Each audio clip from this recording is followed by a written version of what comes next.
Okay, so, April 16th is fast approaching, and that is the date that we're going to meet in front of the Supreme Court to stand in solidarity and prayer for the argument 1512C2, the obstruction of an official proceeding, which over 300 Jan 6ers are charged with.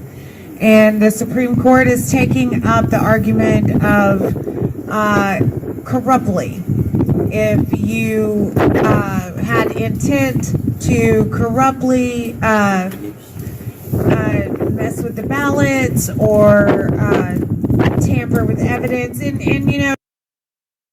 people are saying that, like, if you actually were in the building and you messed with the ballots or you messed with the paperwork and all of those things, that is where you would need to be charged with obstruction.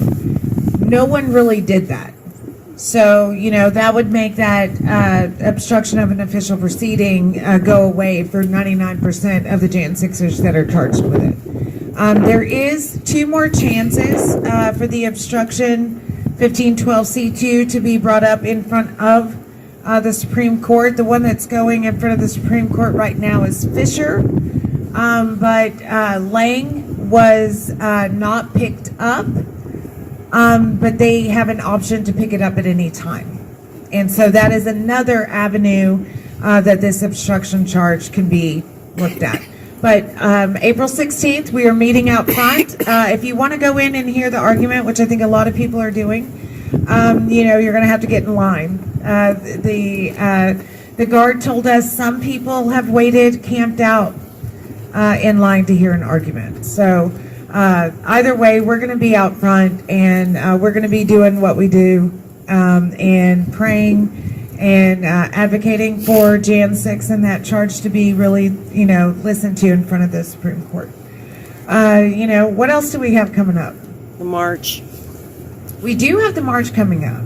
That will be our second march on Memorial Weekend, the Ashli Babbitt Memorial March. We will go from the Capitol to back here, because honestly, Ashli, she died in service of her country, in my opinion. And, that is what that weekend is about. So we had a really great crowd of Patriots last year. We hope that more Patriots will join us this year. We will have all of our amazing live streamers doing it with us, marching with us. We're going to have the drummer, I believe, marching with us. And that's always, it's nice to have that unity and to show that unity here in D.C. because they don't like us to see us together, and we have to show them that we are together. Amen. And, you get a lot of frown faces when you have the American flag out here in our nation's capital, but I really think we kind of brought it back. I think, all of our influence here in D.C., I think, like, it's not so foreign anymore to see an American flag. They're like, oh, yeah. No, those are MAGAs, or those are, honestly, when they see it, they know. So, I'm glad that we were all part of that. Y'all absolutely are part of that. And you can go to 4Ashli, the number 4ASHLI. We have all of our affiliates out there because what we do here in the corner is promote Jan 6.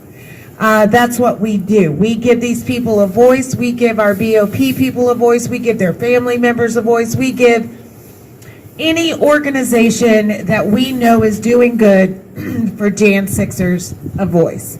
And that is what we've done from day one, and that's what we'll do on the very last day that we're here. So we're going to continue to do that. And so you can go to 4Ashli and you can find all of the affiliates that we're associated with. And, you can also donate to us. We still are doing that 24 and 24. We know that if you haven't heard, the economy's great. So I'm sure that's reflected in your pocketbooks, and you can just go ahead and send that our way to help us stay here on the corner. Because Bidenomics is working, isn't it? Is it? I don't know. I don't think it is. That's what he says. That's what they keep telling us, but it's up and coming. Up and coming, exactly. So You know, what we are going to do is continue to stay here on the corner, and if y'all can help us do that, we really do appreciate it. So you can also find that at 4Ashli. So we'll listen to some music, wait for some phone calls.